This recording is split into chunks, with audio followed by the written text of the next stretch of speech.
This is Mosei Shabbat, Parshat Mattot-Mas'ei 5776. We're now beginning the week before Tish'a. Next Shabbos is Shabbat Chazon. Shabbat Chazon is called that because of the Haftorah from Yeshayahu, which is a very sharp rebuke of the Jewish people. And in advance of Tish'a, the Jewish people are able to receive rebuke in a way that not able to receive it other times, especially realizing that the world is so broken. The presence of Hashem is so restricted. His glory and His majesty are not represented in the world through the presence of the Beit HaMikdash, the temple in Jerusalem. With those thoughts, with introspection, Jewish people are more ready to receive rebuke, reproach, and guidance. I was once riding with Rav Soloveitchik Zatzal. It was already after Shabbos Nachamu, the week after Tish'a, and he said they wanted to give me Nachamu, Haftarah for Nachamu. And he said, because I wasn't feeling well on Shabbos Chazon, and I couldn't do the Haftarah for Shabbos Chazon, so they wanted to give it to me for Shabbos Nachamu. I don't know if he took it or he didn't take it, but he said there's no point in giving the Rav of the shul the Haftarah on Shabbos Nachamu.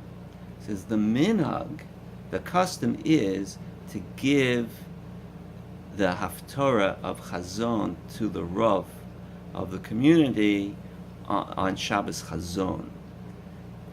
But Shabbos Nachamu, not so. Why? He said, because to give rebuke, you have to be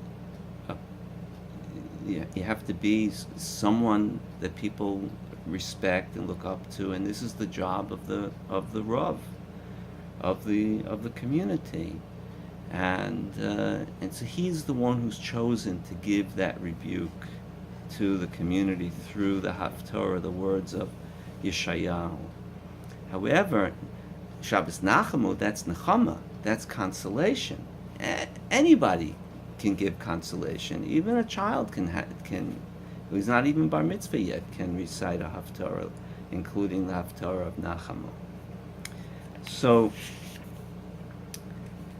I was reminded of that conversation by a thought that Rabbi Pliskin, Zelig Pliskin, has in his very fine and well-known work, I Love Your Neighbor.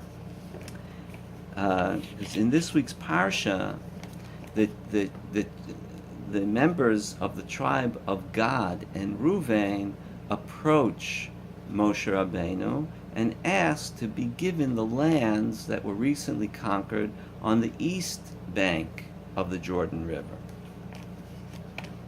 And what happens then? So Moshe rebuked them, he censured them.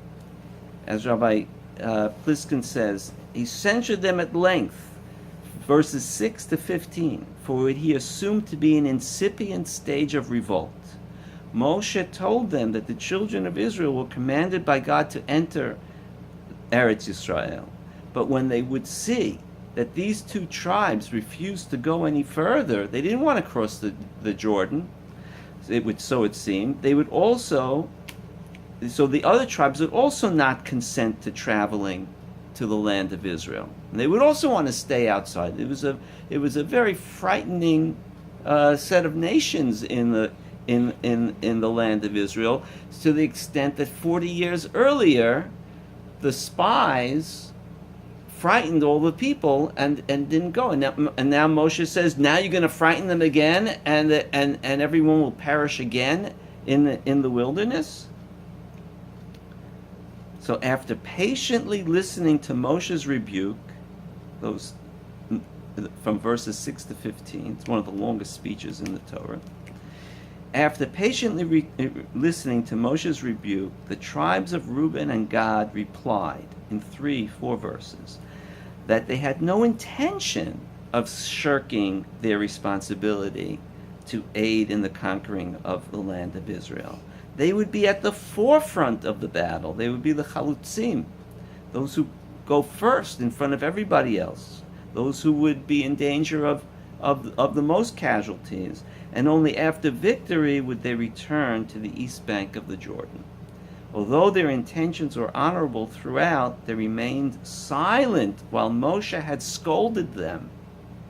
Even though Moshe had misunderstood them, they didn't interrupt him. They listened to his scolding. To hear rebuke is a privilege that a person should cherish. To hear rebuke is a privilege that a person should cherish. And Rabbi Pliskin tells the following story.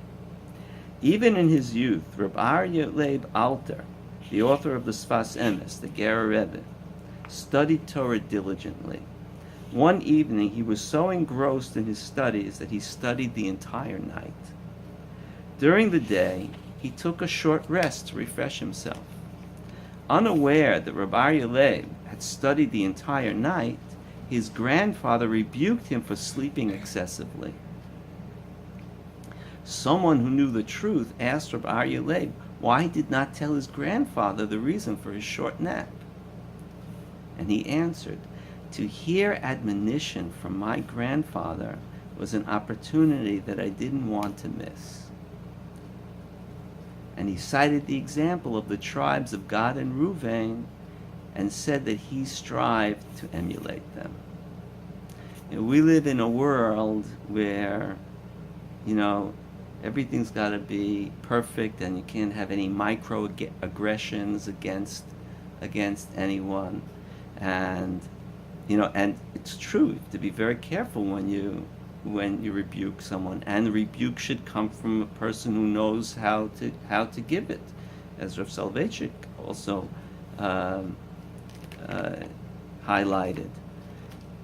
But but it's hard for us in our society.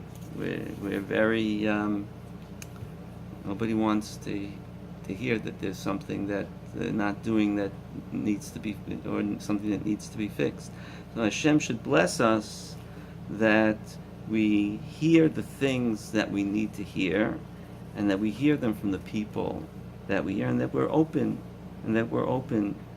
to that, and may, as we attempt to improve ourselves, the whole world is improved, and Bayom Hahu Yeh Hashem Echad U'Shmo Echad. And we should, even this year, celebrate Tish'a B'Av as a holiday and day of redemption for the entire Jewish people.